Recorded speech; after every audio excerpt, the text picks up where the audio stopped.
Welcome to Health Oddity, the show that strips away the jargon and hype surrounding all things health and fitness to help you live a long, strong and energetic life. Lining up at the bar this week, here's Peter Lant and James St. Pierre.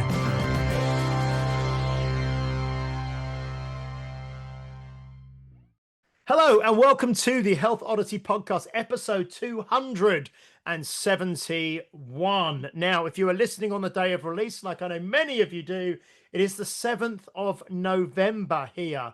And in England, in the UK, is definitely getting colder, darker, wetter. We are into the winter now. Mr. Peter Lance is down in Bath in Somerset. He's smiling and shaking his head. Are you all right, Pete? It's just you've started setting the scene of the podcast every time you introduce it. It's getting colder and darker. The weather's getting rubbish. Well, no, it's good though. You know, it's good. Yeah, we'll talk honestly. about that. How you can get. Well, we talked about it with Theo last week, didn't we? How you can get over your SAD, your seasonal affective disorder. You know. Yeah, but Yeah. it is what it is, isn't it? It is what it is. It is what it is. It is what it is. And we are joined by a very special guest today, Mel Anderson. How are you doing, Mel? I'm doing very well. Thank you very much for having me. Excellent. Well, Mel is, she's a personal trainer, a kettlebell coach, a Meno strength coach, which we really want to talk about today, level 4 nutrition coach as well. And I've known Mel, I was thinking about this. It's over a decade probably, isn't it, Mel, do you think? Definitely, yeah. Yeah. I think it was around about 2015, 16 or something. So around that kind of something like that. 10-year mark. Yeah. So and Mel is a kind of a fantastic trainer, a fantastic kind of advocate for women's health, for women's strength, for women's training, especially, which we're going to talk probably quite a lot about today, around the kind of, menopause age and above, and just general kind of empowerment for women within this kind of space, but also very, very accessible, very, very inclusive, very, very, kind of meeting people where they're at and just being very realistic with training for what I would say kind of the general population and the kind of people that we can kind of help kind of get moving, from a fairly kind of low base initially, and then help to kind of progress. So Mel, for yourself, I suppose, do you want to tell us a little bit about kind of your background, really, like where your kind of life, how you came to training or exercise, kind of what led you to this career path? Because I think initially you were maybe working in the city, you were kind of at a very different time. I was in banking. Yeah. So yeah, kind of just start where you want to start, and then we'll kind of just ask questions as we go, if that's okay. Yeah, so gosh, banking. I got into banking quite by accident. It was just, I'd been traveling around the world and got into a job and then stayed there for 10 years. So that's not really, I wouldn't have called it like a career, but I got into fitness myself through suffering really badly from postnatal depression. And I'd never been a mover or an exerciser. I was the kind of person that went to a gym, jumped on a treadmill and walked for about 20 minutes and thought, why am I not losing weight? I'm in the gym kind of thing, absolutely knew nothing about fitness whatsoever. Hated it, hated PE. But going through postnatal depression, I'm what I call a doozer. So rather than letting that take me, I needed to do something about it. And I read loads of books, did loads of research, and discovered that exercise is one of the greatest things to do. So I ran. And I can honestly say it's completely saved me. Running and getting into movement completely saved me from a horrible, horrible, dark place. So I then, having fell in love with that and fell in love with the feelings that I got from it, thought I need to get everyone to do this. I need all women that have got young children to do this, and went out in my local area, trained up as a Run England running sort of fitness instructor, and started up a group in my local area with a friend of mine, which grew to over 400 women over a span of 2 or 3 years. We taught over 400 women to get from 0 to run 5K. And I guess that is really where my whole ethos started. Like you were just saying, is what we discovered there were running clubs, but they are just too frightening for people. You know, your everyday person, which is who I consider myself to be, the everyday person, the mum that's going down, dropping her kids off, you know, doing what she can, going back, picking them up, taking them to clubs, whatever, that have never done exercise. It was too inaccessible. So we created this space in between nothing and the fast, crazy runners. We created this space, and they came in their hundreds, and it was And I suppose amazing. this was before Park Run, wasn't it? This was before. Yeah, Park Run started up in Chelmsford about a year after we'd started our run club. And Yes, we it was used to take before that, you know. people. Yeah, It was, yeah. And it was, oh, it was an amazing, just an amazing, amazing experience. We took on 9 run leaders. We paid for 9 women to help us because the pack got so big. We needed to spread run leaders through the pack. We won an award in our first year. It was amazing. It was an amazing time. And then from that, I realized that all these girls that were running were getting all these injuries. And I started to go, okay, what's going on here? Oh, right, we need to strength train. We need to make these bodies that we want to run with for our mental health, we need to make them stronger. And that's when I decided to go and do a personal training qualification, and kind of left the running club in the hands of somebody else. And I believe they're still doing it now. You know, like, this sounds familiar, Pete, to you a bit with your walk bath, doesn't It it? I was sounds going to exactly the say. same. Yeah, like we've got a demographic of, because most walking groups are for people who are retired and they go on a Tuesday at like 10 o'clock, like yeah, Ramblers and all that. And yeah, I like, I don't know about the Ramblers and stuff, but it's got this kind of stigma about it that it's old far to go for a walk, isn't it? And people are like, why would I want to do that when I'm in my 40s, 50s or whatever? So what we've got is a bunch of people who want to go at 9 o'clock on a Saturday because yeah, they're at work at the other times, and there's hundreds of them, it turns yeah, out. So it's exactly the same as your thing. And I think, and I'm guilty of this, I think we all probably are, you go online, you're like, lift weights, look, here's me lifting weights and all that sort of stuff. And people are like, that's really scary. I don't want to do that. yeah, yeah, And it's the same with running. It's like, yeah, come out and come in. We only do 5K. People are like, I can't run at 5K. the end of the street. Yeah, Yeah. absolutely. I mean, we developed this thing, and I think this was before Couch to 5K, or before I knew about it anyway. We developed this 12-week program. And in the first week, we would run for 30 seconds and walk for 2 minutes. And people would walk away from it going, I did the first week. I feel amazing. And they would feel such a sense of achievement.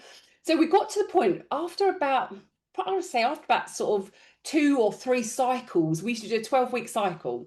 After about 2 or 3 cycles, we suddenly realized, right, the huge amount of people drop out. What's going on? And we started to say to people, if you want to go out on your own, just do what we've taught you this week, right? So it's 30 seconds, 2 minutes. Next week, 1 minute, 1 minute walk, then 2 minutes run, 1 minute. Just do that. If you go, woohoo, this feels amazing, and I'm going to go out and run for 20 minutes, you'll go, oh my God. Either your body will say, that was hideous and I'm broken now, or your mind will go, that was so hard, I don't want to do it again. So we used to say, stick to, even if you feel like you can do more, stay with it. Finish like you've got more in the tank. And then it started to work. We started to retain more people, and our aim was to get people to 5K, but then we had to sort of branch off and go a little bit of a more advanced runners and start taking people for 10Ks, 15Ks, half marathons. It was amazing. It was so amazing. And I've carried that model and that ethos through everything I've done ever since then. Is like, take somebody from nothing, show them one little thing, the lowest hanging fruit that will help them do a little bit of movement, and then get them going, oh man, that was amazing. What's next? What's next? What's next? Did you find as well? That's brilliant, because like basically that is how to train, isn't it? You start where you're at, and Yeah, you leave a bit in the tank, and you yeah, just keep going until you get better. Same yeah, strength, like endurance, anything. yeah. But did you find as well? Because obviously, what's great, what I think is brilliant there is you've just described some people in the group might have felt like they're getting left behind. So you're like, right, well, go away and do it on your own. What we've taught you, though. Yeah, So they yeah, still get the benefit of it. But did you also have people who there might be someone who's ahead of them, but only just for the 30 seconds or whatever. So they're like, right, my goal is to get, and not that they want to be better than that person, but they're like, you're my goal now. So yeah, you end up like working with each other, don't you? Yeah, In those sorts of absolutely. situations, yeah. Absolutely. When there was a lot of women, there used to be pods, and someone would go, I want to get up to that pod. I want to get up to that pod. But what the one thing that I used to find the most beautiful thing ever was when there was somebody at the back and they would go, oh, I'm at the back, I'm at the back. And I used to say to them, you're at the back of a group of women running. Everyone else is at home watching Coronation Street. So there's a well guy, done. there's a guy who I train who's in his 60s and he's gutted because he's only in the top. He's in the 62nd percentile of parkrun or something for his age. And I'm like, you're comparing yourself to people who do parkrun every week. Right. Yeah. Like, I say this to people all the time. When you're in a class or a group or a gym like yours, James, or, whatever, any environment where people are coming and doing something, you think that that's everything.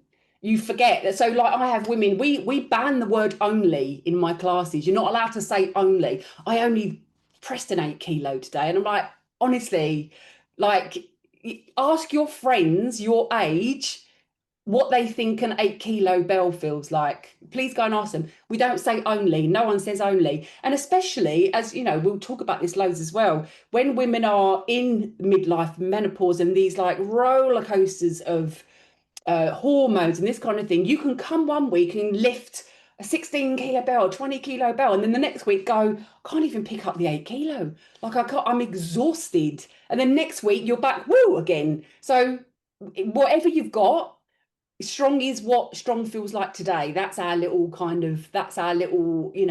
motto. And yeah, so when you decided then, when you like you say, you've done this, you built up this running group to hundreds of people, really successful, but then you started to notice that people were picking up little injuries and things, and like you say, because all they were doing was running, they needed to supplement the running with some strength training and things. And then you went away and you became qualified as a trainer, so then you could do the strength. And then so what happened? What was the next progression from there? Was it that you said, I think that you left the running group for someone else to kind of run, and then did you move more into the strength training? That's where you put more of your focus then, was it? Yeah, so I did the personal training certificate. I started off like probably a lot of people did like circuit classes in the local church and things like that. I used to get my kids when they were really young to like carry all the stuff in. My daughter, when she was, like 10 or 11, used to take the register for people and they used to get on the floor and demonstrate the exercises for me. I used to do that, like where most of us started really. Used to take people out on the green near my local green around the back of my house and do personal training there. And then I did a little bit because I knew the people from Riverside near us, because we'd done some running collaborations with them. We'd started up a little run club for their members as well. So I knew then. So then I went into their gym for a little while to sort of go, I need to learn a bit more. I need to feel a bit more confident with what I'm doing. So I feel like I need to be in somewhere. Went to another one of these sort of, 24-hour gyms and did a few bits and bobs there, and then contacted you, James. And I was like, I needed to get in. I love learning. I love like learning from people, not just staying where I am. And that's when I contacted you and said, this is what I can do. Can I come and like nose around in your gym and do some stuff? And then, I thought you were going to say, so this is James, said, James, do you know anyone who I can learn from? But no, what's great though, I think, like you say, I love the ethos of because there's so much, and this is why I mentioned your Instagram, which is, I'll give it a shout now and then we'll give it a shout at the end, but it's at my.bodyfits on Instagram. And we'll talk about kind of why, maybe a bit later, we'll talk about why why you use that and how that came about. But that's why I kind of mentioned the real kind of accessibility and the real kind of, like you say, starting from ground zero with people and really kind of trying to tap into that market of, like I say it all the time, I've said it for years and years, there's only about kind of like maybe 13% of the population who, train and go to a gym or strength train. And most people are chasing that same 13%, like they're just trying to get that 13%. When you've got Pete, what's the maths, 87, is it?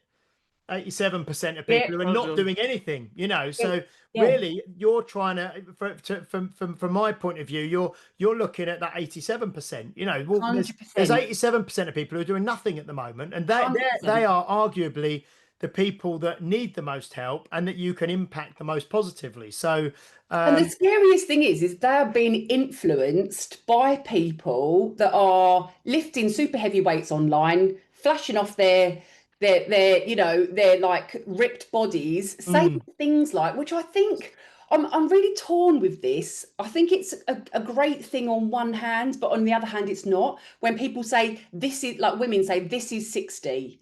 I would love them to say, this is me at 60. I would love them This to add those two words in there. or this can be 60 This or can be, whatever. yes, Like, yeah. yes. Make it like a possibility, because often if you're, and I, you know, I work with so many people that are completely new to fitness. You know, it's the first time they've done anything. It is so scary. And when they're looking at that, like I say, it is great to show the potential. But I would love for the narrative to be just a little bit like, this is what you can do. It's funny because I think about this a lot, and I talk to my guys about it a lot, and I think, because you know when you go to the doctors and they'll tell you there's a certain, like, you know, you're here or whatever, or wherever you are is like that's it, and you're like, yeah, but you're comparing me to my average age of the average population, Yeah. right? And I'm above average, right? For my age, I just am, and that's not being like arrogant or anything. I just am, right? Because I've done work.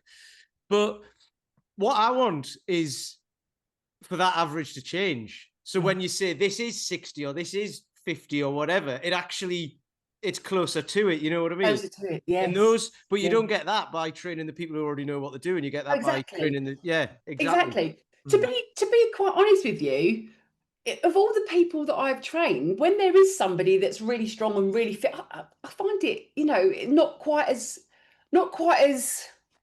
rewarding. Yeah. When you've got somebody that did nothing and then you get them to do their first, like, what they feel like was such a big thing, such a big lift, such a big thing for them to achieve, and you just go, oh my God, that makes me feel amazing that I was part of that. You know, rather than someone going from there to there, you know, I want to take someone who's here and show them that, look, let's have a little peek that's the potential, but get that out of your mind for now, because it could be scary. Let's just take one little step forward. What's that first step? The funny thing with that as well is because people think their competition, or like trainers will think their competition is other trainers, but they're not. The competition is food companies and people's friends and family, and who want to keep them where they are because it's scary for them to come. Like the actual competition isn't what you think it is it? It's influence from lots of other places. Interesting you say that. I was chatting to one of my ladies yesterday. She's in her 60s and she's been doing some weights now for probably 4 or 5 months, feeling fantastic, really enjoying it, really seeing the benefits of it. And a friend of hers was saying, why are you doing that?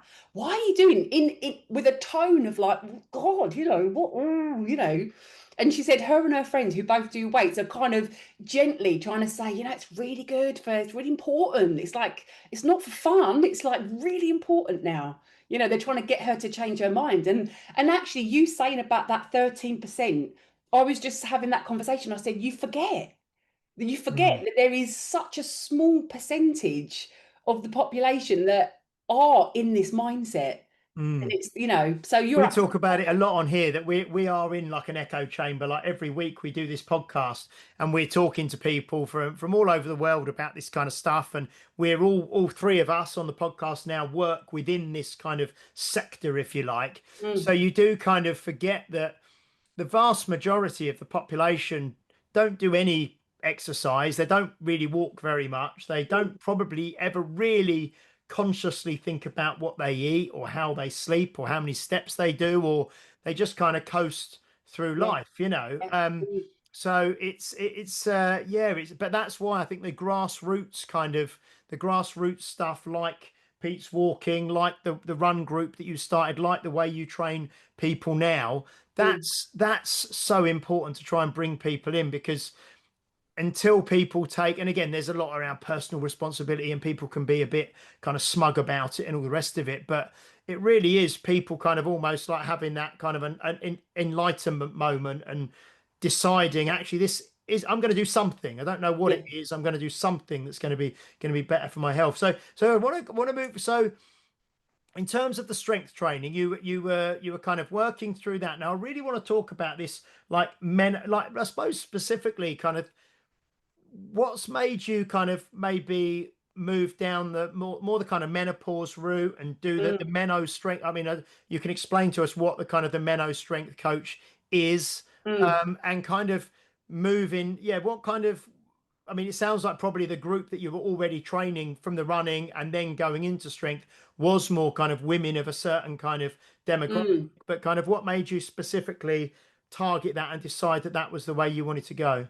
Yeah, I mean, again, it was exactly the same as the running. I think this is my MO. You know, I go through something, see the benefits of learning about it and go, I need to tell everybody that's going through this. And my whole menopause journey started when I was quite young for menopause. It was in like my early 40s, which, you know, and nobody, I'm 53 now. So we're talking like 10 years ago. And if you think back to 10 years ago, there wasn't this huge conversation that there is now. And I was going through it unknowingly. And you know that thing that I tell you about with where you one day you come and you can lift and then the next day you come and you just can't pick the weights up. I mean, that happened to me.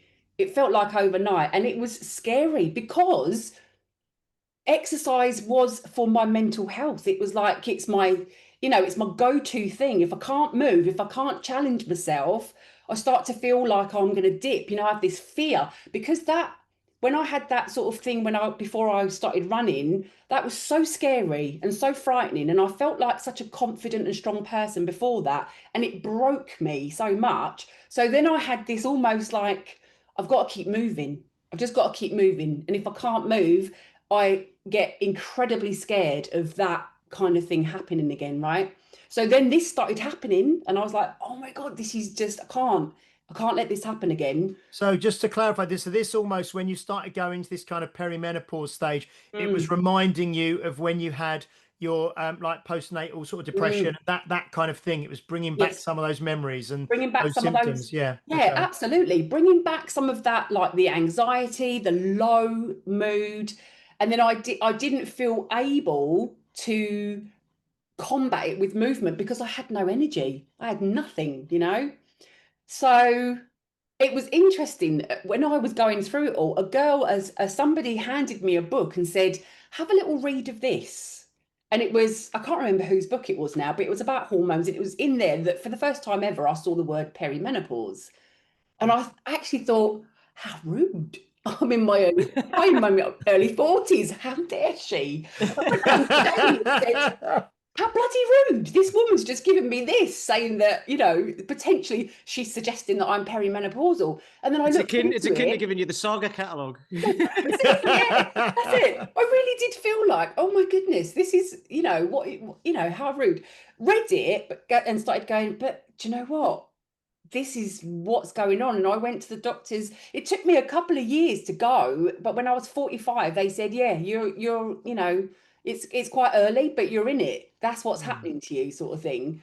And how do they assess that? Is that through like a blood test or something? Where So they... most of the time, if you get a decent doctor, it's by symptoms, right? If you've got like hot flushes, if you've got like irregular cycle, you know, they'll kind of diagnose you. Diagnose, it's not a condition, is it? But you know, they'll say, yeah, that's it, based on that.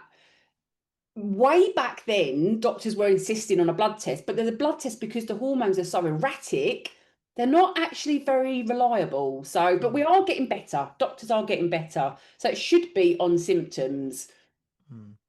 My doctors were really good because they recognised that despite the fact that I was in my early 40s, yes, this definitely was what was happening. And then they said to me, you know, if you want to try HRT, and at the time I was like, you know, no, definitely not. I'm going to exercise and nutrition my way out of it. I'm going to cure it with exercise and nutrition, which was just, you know, it was. Well, we spoke to Helen Hall about this, and she had something similar. She went, how old is she now? 51, 52 or something? This was like 3 years ago or something like that. She said she went to the doctors with a low mood and they tried to put her on antidepressants. So it wasn't 10 years ago. This was like a few years ago. Yeah. And she was like, I'm not depressed, but she did leave the house. She said in the episode, she did leave the house one day and think, I'm not going back. I'm not going back home. And she was like, that scared her.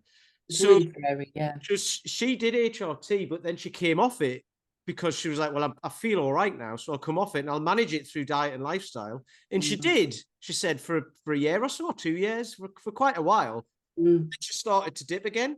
She was like, I'll have to go back on it. And she recognized that within herself, like you can try and diet and exercise your way out of it, but you know, if it's good, some women apparently don't even realize they've gone through it. I don't know if that's Well, true.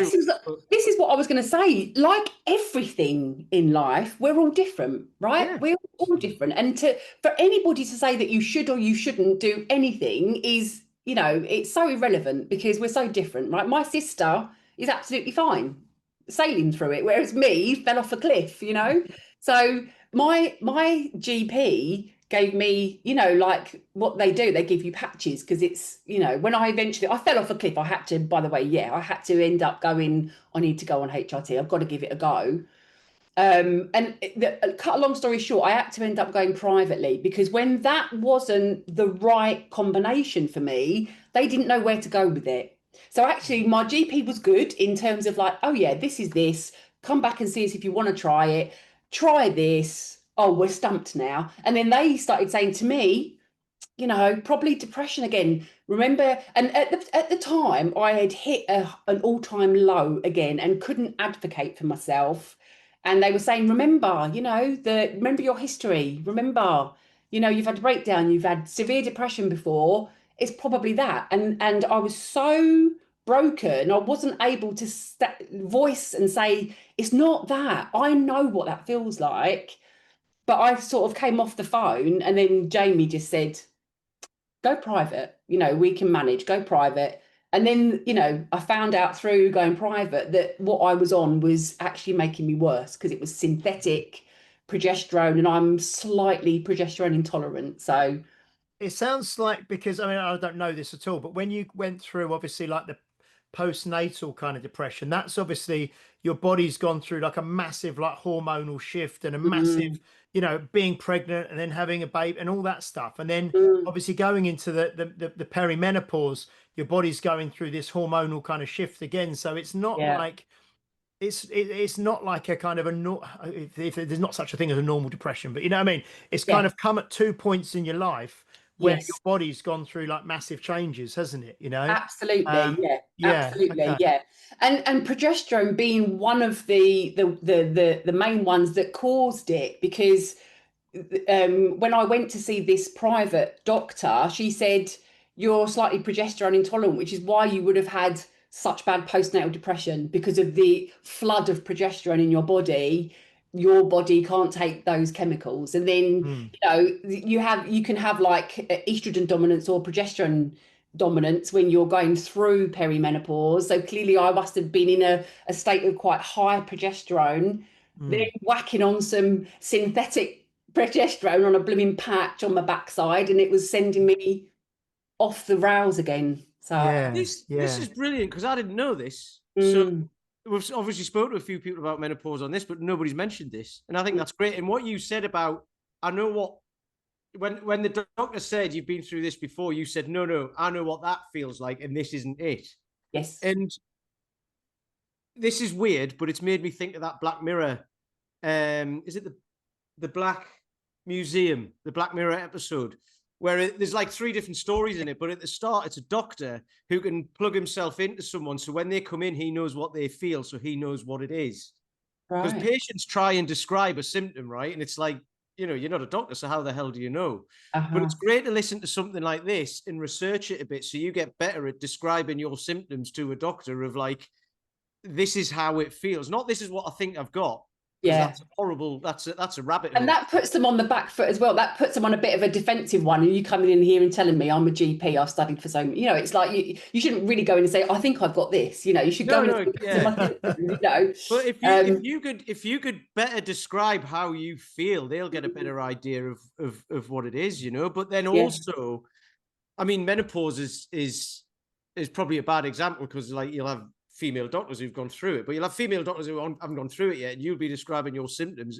and they'll be like, I've heard this before, but they don't know what it feels like because they haven't had it yet. So I get that it's really hard. It's a difficult thing. I mean, any condition is a difficult thing to manage that way, isn't it? If someone doesn't know what it feels like. Yeah, absolutely. I just think that for me personally, any sort of, any sort of big shift of hormones, like you just said, any big shifts of hormones has a massive impact on my mental health, and in the past, my antidote to that is to increase my dopamine somehow, right? To increase my endorphins, increase my serotonin, get out there, run, feel that feeling, challenge my body.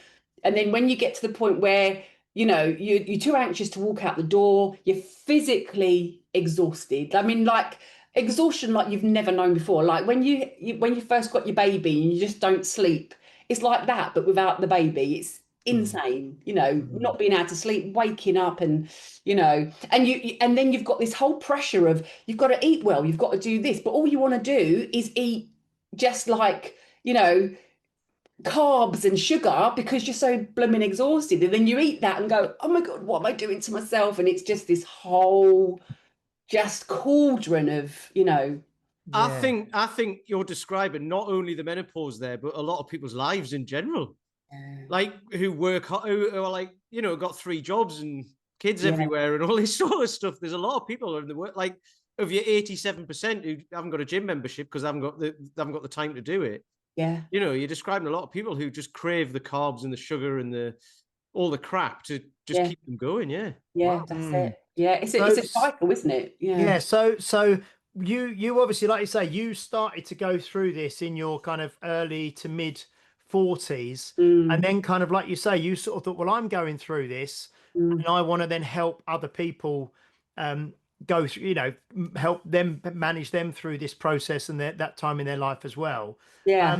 And then in terms of explain to us what like a Meno strength coach is, and so there's a lady called Jenny Burrell from Burrell Education, and she's got 2 courses that are specifically about menopause. So one is the 3rd age post to perimenopause, and that's more about diet, lifestyle, teaching you about the hormones, that kind of thing, and what's happening in the body, so you understand on a certain level, staying in your lane, of course. I'm not, not an endocrinologist or a doctor or anything like that, but just having a better understanding of what's happening in a woman's body and what lifestyle factors can help. And then the Meno strength is specifically about, what changes are happening in a woman's body, why strength training is so important, what we know about osteoporosis, about, sarcopenia, about, metabolism, that kind of thing.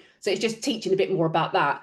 I would say it's not really anything that we don't already know. It's just attaching it to why it's so important. I didn't learn any new moves or any new magical things that are specifically, I don't think there is specifically anything magical or different that would work that's not in the strength training arena.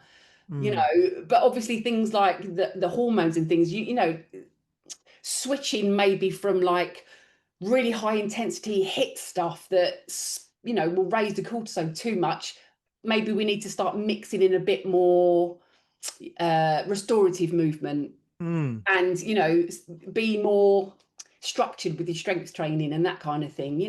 So but that's interesting because you sort of say, the way you sort of said that, I don't know, you sort of said it doesn't really teach you anything we don't already know, but it's interesting because there's that assumed knowledge, isn't it? But the kind of people that you are tapping into and talking to and wanting to help don't know any of this stuff, do they? That's right. Yeah, so it's actually really good that even just a way that you can possibly explain the benefits of strength training to someone specifically going through menopause, and why it is. So maybe it would be helpful for you just to kind of assume that we don't know anything, and that you're talking to like the person listening to this who maybe currently doesn't strength train. I mean, what if you had to give, like, I don't know, 3 to 5 benefits or reasons why maybe a woman in their mid 40s into their 50s you know, I mean, it's should, you know, Yeah, why it yeah, would be a good idea for them to do some kind of strength training. What yeah. would you say? So yeah, I mean, it does feel like saying it feels like it's so obvious because we're all in this business, aren't we? But you forget sometimes that Mm, people, you know, aren't in this, so they do need to understand so that they understand the benefits of it. So the biggest one is bone density for me, I think, which is super, super important.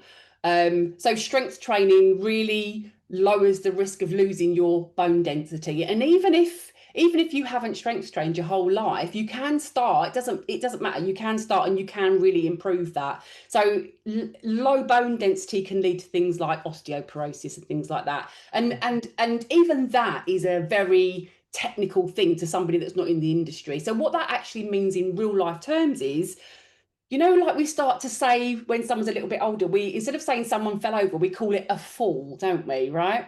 So that's really what we're talking about when we're thinking about the risk of osteoporosis is the bones being more brittle and not really surviving a fall as well as you would in your 20s, right? So it's that kind of the strength and structure of your bones.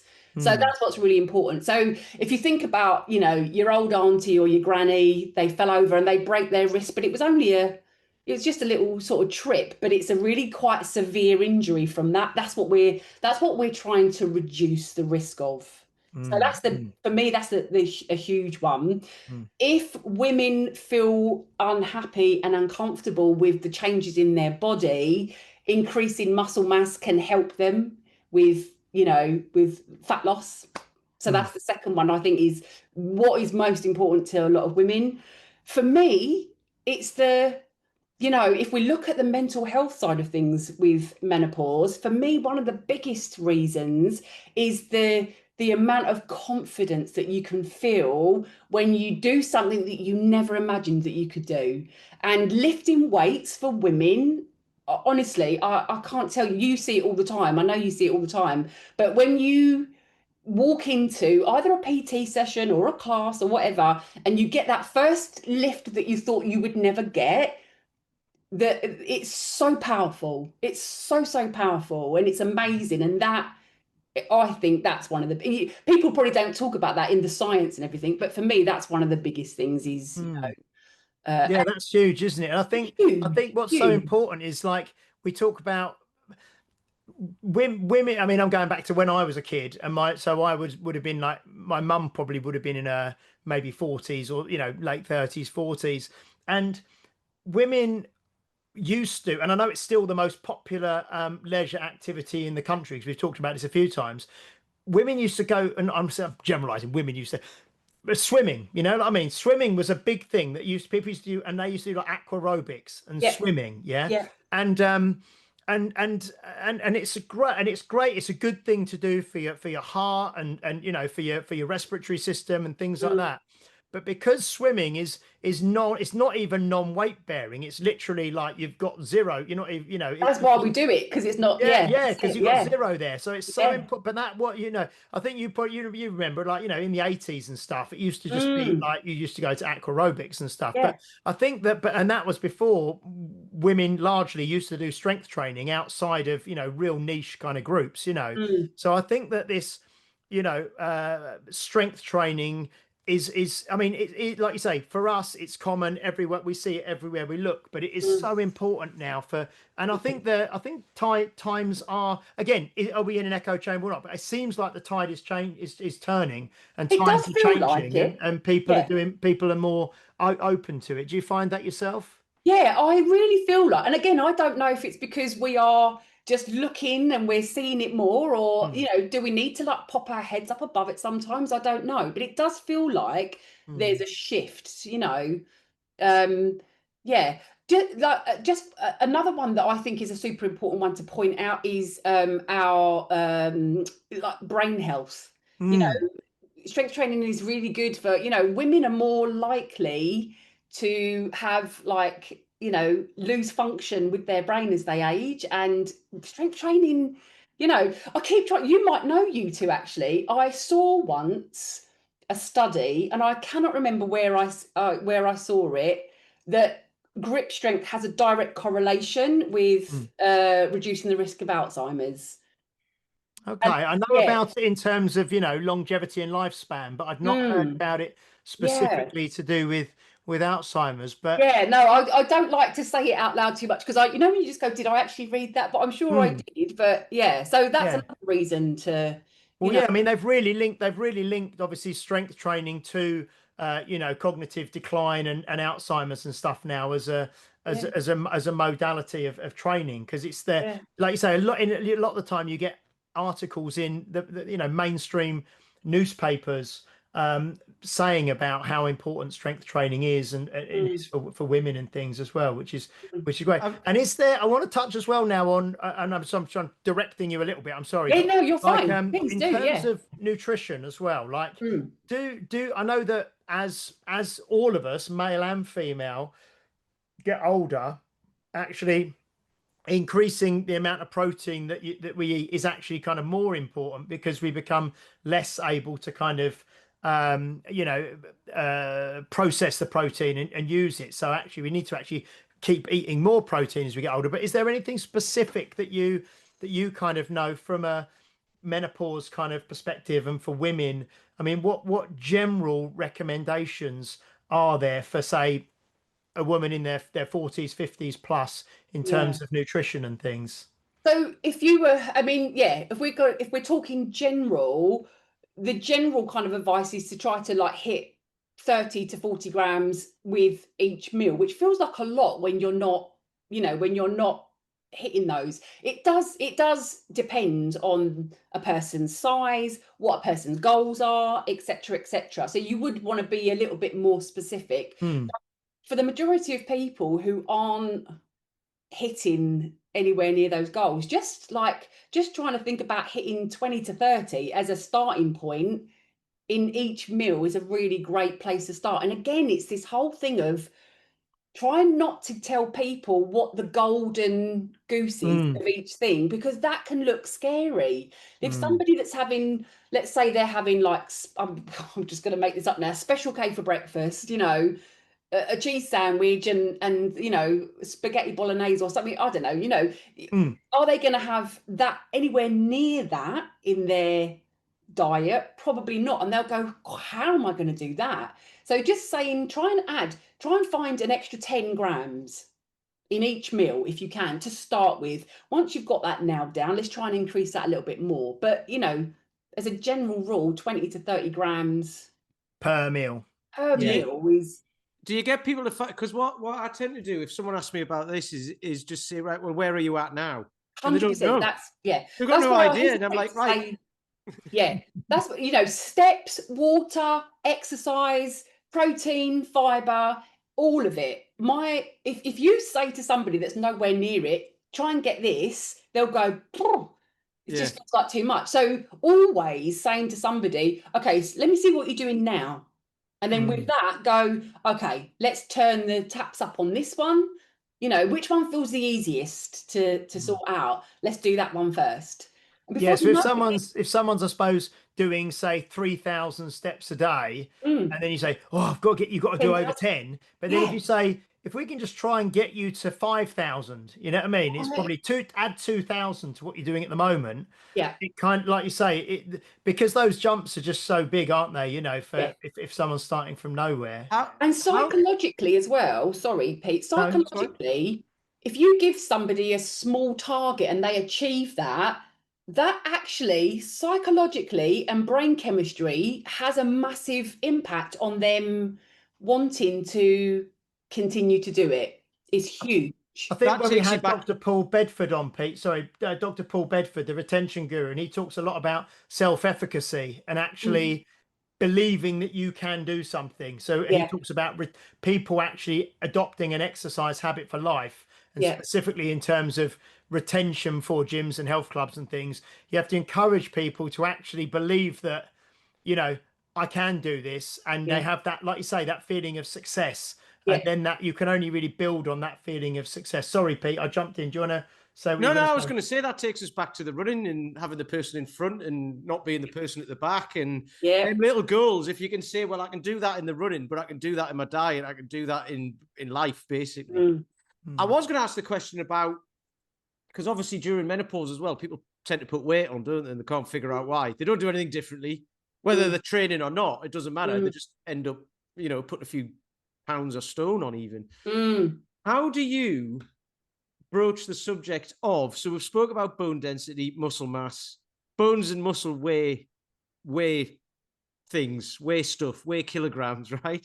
Yeah. So how do you broach the subject of the scales with people, like, because people would be like, well, I'll put weight on, and it's like, yeah, but you're changing your body composition. But you've put bone weight on, and that doesn't show up like round here. Yeah. It's a really tricky one. If I'm honest, it's one that I've really struggled with personally over the years. So my professional approach to it has, for a long time, sat in the background until I did this nutrition course, and I felt like I had the qualification to talk about this, right? So this is why we use the term fat loss instead of weight loss, because I'm trying to get people to understand that what it says when you stand on the scales in terms of pounds, kilos, whatever you weigh in, it's so wildly fluctuating throughout the week, and we are so conditioned to take too much from that number, right? We're really conditioned with things like slimming clubs and things like that. Woo, you've lost a pound. Woo, you've put on a pound.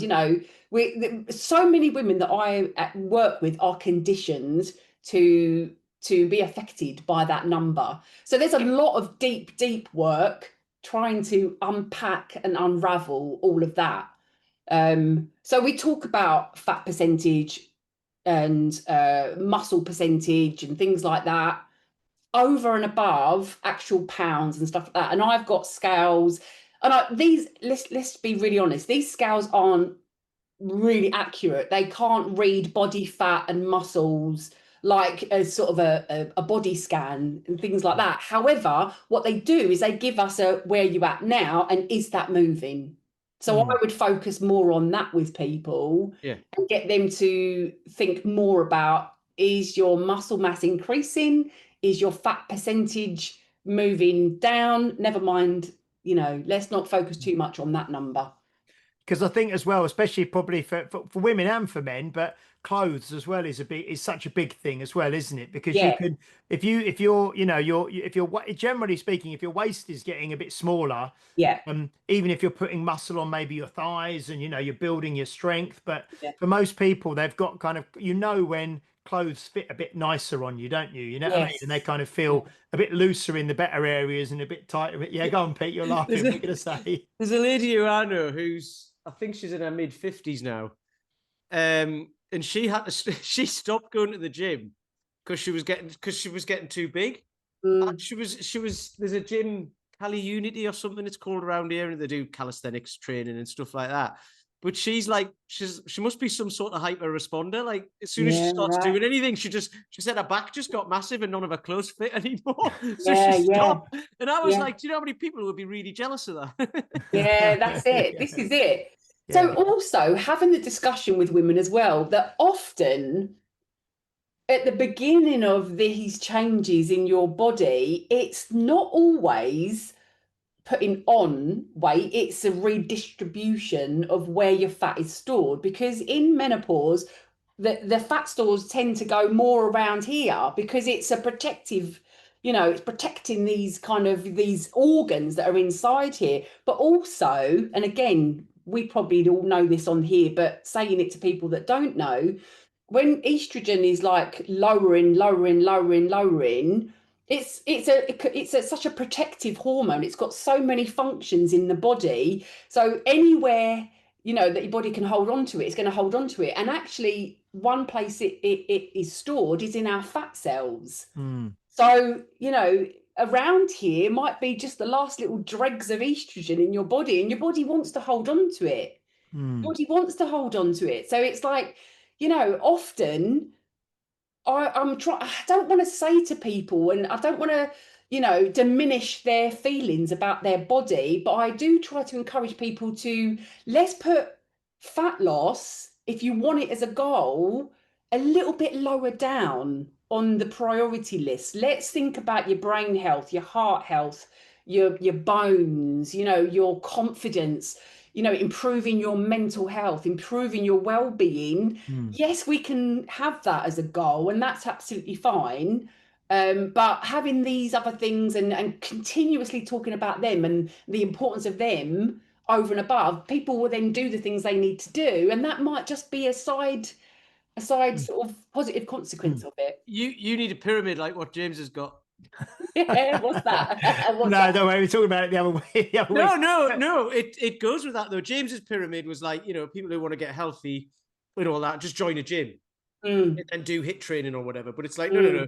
You need to focus on giving up smoke and not drinking as much and getting some sleep first. Yes. That's the main bit. The joining the gym bit is the very top. So you're the same thing. The fat loss bit is the last bit. Yeah. The rest of it is what causes that to happen, right? So yeah. This is another thing I get asked a lot. Which supplements do I take? And I say, first of all, tell me how much water are you drinking? How much are you walking? How much exercise? Forget about that for the moment. Because you're jumping to the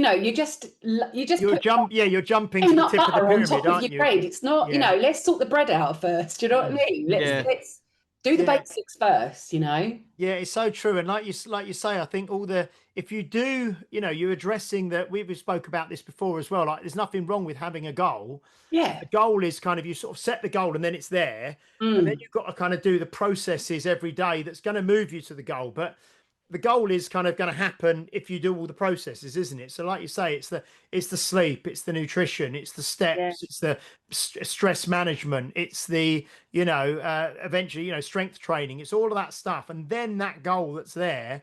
But if you're constantly, like you say, if you're jumping on the scales every week and measuring your body fat, and especially like you say, if you're jumping towards like supplementation and all the rest of it, you're kind of what they call it, like majoring in the minors. You know what I mean? You've got to get the majors right first. Yeah. I started training properly like when 10, 12, 13 years ago, something like that. So I was in finance. I was a trader for an energy firm. Right. So I was fat and out of shape. I wasn't like huge, but I was fat and out of shape and didn't go down the gym or anything. And I was a bit wobbly and all that. I started taking supplements this year. Right. Yeah. I did all that stuff first, and now like that's the top of the pyramid. And I'm like, because people are on about supplements to that, and I was like, do I need any, or do I just do all the other stuff? I don't want to have to rely on that. I want to make it happen first. Yes. Yeah. And now it's like the supplement thing has come in because with that, I think like for breakfast, I have collagen in my coffee now. That's 12 grams of protein done. Like, I don't need to worry much more about that. I'll have some eggs in that, and then I'm sorted. So yeah, that's quite interesting. I've only just realised that it took me 12 or 13 years to start to even think about supplements because we did a podcast with Claire Booth. Yep. Beginning of this year, and she asked us what supplements we were on, and I was like, I don't think I take any. Yeah. You take your creatine now, don't you? I do, yeah. I've got loads. So Mel, can I ask about the my body fits? Yes. Kind of the thinking behind that and the process behind that and the meaning behind that, because I think that's I've not heard you explain it before, but I kind of be interested to hear. Yeah. Yeah, so this really feeds into what I was saying earlier about, for a long time, not talking about fat loss and weight loss with people. So for a little while, I had not such a great relationship with food. Can I say a little swear word? Yeah. Whatever you like. I went down the wellness wanker route. I became a bit of a wellness wanker, right? Yeah. And was a bit evangelical about food. And I did it because what probably now I realise it was perimenopause. But I was getting all sorts of things going wrong here, there, and everywhere. Went to see a nutrition somebody who said, cut out this, cut out this, cut out this, cut out this, cut out this, cut out this, and it was insane. It was absolutely insane what they told me to do. And I did it because I am a doozer, right? I'm like, okay, that's going to fix me. Fantastic. And I'm not going to lie to you, it did. It fixed every little ailment I had. I felt amazing. The weight dropped off of me. I felt fantastic. I had amazing energy. However, I developed a fear of all the food that she had told me to cut out. I used to dive deep into articles and then, and suddenly it was going to somebody's wedding that I said, I'm just going to have a glass of champagne. I mean, it's like, it's a family member's wedding. And I drank that champagne and it was like heroin for me. And then I could not stop eating everything that I'd cut out. It was insane, but I did it secretly. I was like still being evangelical, but secretly hoovering M&Ms up from the side of my car, like doing this. But with every scoop of sugary food that I ate, in my mind there was this narrative: you're going to give yourself cancer. You're going to give yourself cancer. It was so bad. I do have a little bit of an obsessive brain, so I frightened myself so much. Borderline toes in like orthorexia, right? I was going to say it's an eating disorder, isn't it? Basically, that you were developing. Yeah. I never got it diagnosed, but I know what that is. And it was, I used to go to my friend's house. The one that stands out for me, and I cringe just saying this, I cringe. It was a hen weekend and my friend's got a beautiful house in Danbury. She had everybody over. They got Chinese food and cocktails. And I turned up with a plastic box of the food that I was allowed to eat. You wanker. I know. I'm not even lying to you. I was kind of going, oh my God, not only was I evangelical about food, I was snooty and judgmental about what everyone else ate. So then one day I was hoovering up some M&Ms in the car door and Jasmine was really young. And she was in the back of the car. I was dropping her off somewhere to a club or to school or something like that. She leaned in to give me a kiss and she went, "You been eating peanut M&Ms?" And I cringed because I thought, oh my God, my 5-year-old, 8-year-old, whatever, however old she was, daughter has just caught me out eating M&Ms. And then I realised that this is really bad, actually. I need to sort this out now. So I started to delve into how can I unpack this? How can I fix this? How can I repair my relationship with food? And it took years. It took, doing it on my own. It took 2 to 3 years of really experimenting with being able to, I didn't even eat fruit because high sugar, blah, blah, blah. And then it got to kind of the lockdown sort of time. And then I just went, do you know what? I need to eat everything again. I need to eat everything. So I started to just eat bread again, eat fruit, eat sweets, eat chocolate, and I put on about 30 pounds. But I had to be okay with that. I had to accept it. I had to be all right with it. And I had to put my body on show still as a personal trainer just to fix what was going on for me, right? So the whole thing with My Body Fits came about because the industry was telling me that you can't be a personal trainer. You are not the right shape. How can you? And I just kind of like had this feeling that, it's assumed that we should be ripped, skinny. But I was as good a coach when I was 30 pounds heavier as I was when I was a size 8 and tiny. I was as good as coach. Nothing changed. It's just that you're probably a much better coach because, like you say, when you're at that stage where you had this kind of problem where you were like overly judgmental of everyone and snooty and like you say, like evangelical and holier than thou and all that. You're probably a much better coach when you dealt with all of those issues yourself, hadn't you? Yeah, absolutely. Yeah. And it has really helped me to have the conversations with people around like, what are your deep beliefs about food? What are your deep beliefs about your size, about what you look like, that kind of thing. And to really, like I said, really to set aside. So for the longest time, I wouldn't even talk about fat loss, weight loss, because it was too triggering for me. It was too triggering for me to have those conversations. So I used to, if I took a new client on, I would say, before I take you on, you need to understand, don't do food plans. I won't talk about diets. You can do your diet outside of our work together, but I'm here to get you stronger, to make you move better, to make you feel more confident. Is that okay? Yes or no? That's the sort of, thing that I used to do. And then I had one client who's still a client of mine now, one day say to me, I really want to lose weight, but I feel like I can't talk to you about it. And I just went, oh my goodness, that's okay. So now I need to work through that. I need to be okay with having these conversations with people again, because who am I to say that you shouldn't want to lose weight?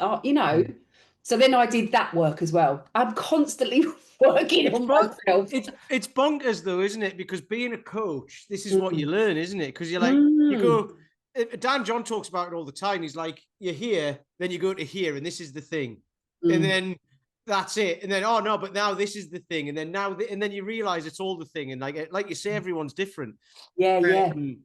But I mean, that's what led me to do the nutrition coaching, because I feel like, there's far too many personal trainers, whatever they call themselves, that spout a lot of stuff about nutrition without being qualified. And I thought, if I'm going to start talking about it again, if I'm going to start assisting my clients do this, I need to have the relevant qualifications to do that. So it's funny because nutrition for me comes up like massively because I used to live with someone who had an eating disorder, who was bulimic. Right. It was a she, and she went to the gym and she looked great, absolutely amazing, but body dysmorphia, just like I'm fat and I need to lose weight, even though putting muscle on and looking really, really good,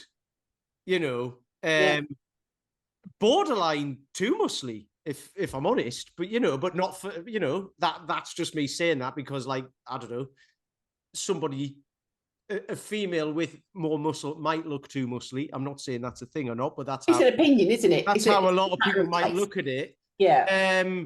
I didn't think so. However, this person still thought they were fat and out of shape and needed to sort it out. And I'm just like, that is not a food problem. That is not a gym problem. That is that's a mental problem, isn't it? So yeah, absolutely. I think that's why. That's why doing anything with nutrition is really hard, because you're getting into someone's mental state, which is I don't actually think that working with somebody, this is what I've learned as well through doing this course. I don't think when you have conversations with people about nutrition, it's about nutrition. No. I think it's about their mindset, their beliefs, what happened when they were younger, what were they taught about food, who influenced them, who made them feel a certain way, what are the influences coming into their life, what are their beliefs that they've set up about themselves if they are that shape or that shape, This is fascinating because how quickly, and I don't know whether this is something to do with I don't know you, so I don't know whether it's to do with your childhood, but how quickly did this person who you went to about your nutrition change your beliefs and values and everything? Yeah. Was that within a year or something? You mean the one that told me to cut everything out? Yeah. Oh no, I'm like, if I've gone to somebody, because I was so sick and so many horrible things happening, I went to her and I believed everything she said. So that changed. And then overnight you just changed. Overnight. Yeah. Overnight, I changed everything. Wow. And the withdrawal from cutting everything out, I mean, it is insane. I got this kind of wild sort of flu from from cutting all of that food out of my diet. But yeah, I was like, this is it. This is great. I feel fantastic, But we're going to have to speak again, Mel. We really are. Yeah. We've been going for just over an hour now. We're going to wrap up, have we? Yeah, no, but it was see what I mean? That's what I said. Once we just start talking, we just keep chatting. But no, honestly, we'll definitely have you back on and talk more. Maybe more down because I know that the level 4 nutrition stuff is fairly recent, isn't it? It's in the last 3 to 6 months, something like that. Yeah, so I started doing it last year and I just qualified in the summer, so it's still really new. Yeah, so maybe we'll catch up with you again, maybe 6 months down the line. Do you know what I mean? And when you've been doing this, working with people more, and we can talk about this, because it is a subject that you can talk, especially once you get into, like you say, kind of values, beliefs, habits, all this kind of stuff around eating and around food, and the culture and the all of what food means to us, and the Yes. meanings we associate to it is huge. Yeah. But no, we definitely will. So Mel, if people do want to find out more about you, follow you, what is the best? I mean, where do you spend most of your time? Is it YouTube? Is it Instagram? Where do I you hang out mostly on Instagram. Yeah, that's where I am most of the time. I do have a YouTube channel as well, but it's mostly I'm on Instagram. That's where So you probably the first port of call is to go to at my.bodyfits. Yeah, at my body fit, at my body at my.bodyfits. That's the one. That's probably the best place for people to maybe get introduced to you and what you do and your philosophy and stuff like that. No, that's been so really good talking to you. And amazing. like I say, we could talk again for another hour, I'm sure. I can talk the hind legs off a donkey. It's one of those things when you ask me anything about what I love and passionate about, I won't stop. So yeah, definitely. Excellent. Thank you so much. That was good. Thank Wasn't it, Pete? Another good one. It was great. Yeah, it's just whenever you say someone from Chelmsford's coming on, I'm like, right, okay, I'll just be quiet then. No, but you weren't. It was good. Yeah, no, it was great. So thank you everybody for watching or listening. Please do like, share, subscribe, leave a review if you're watching or listening on a platform that allows you to do so, especially Apple Podcasts. Leave a review on there. You can go on Spotify, give us 5 stars on there. And if you don't follow us or subscribe to us on YouTube, go and do that, please. We have got a number of guests coming up. I don't know who I've got booked in for next week, but we're going to be rolling through till Christmas and the New Year with loads of great guests. This was episode 271. Thank you so much, Mel. Thank you for having me. It's been a pleasure. Brilliant. Thank you so much, Peter Lant. You're welcome. And we will see you next week for episode 272. Until then, bye-bye. You've been listening to Health Odyssey with Peter Lant and James St. Pierre. To get your regular fix of hype-free health, you can subscribe and leave a review wherever you get your favorite podcasts. You can find out more on today's and other topics at healthodyssey.com or find us on Facebook or Instagram by searching for Health Odyssey.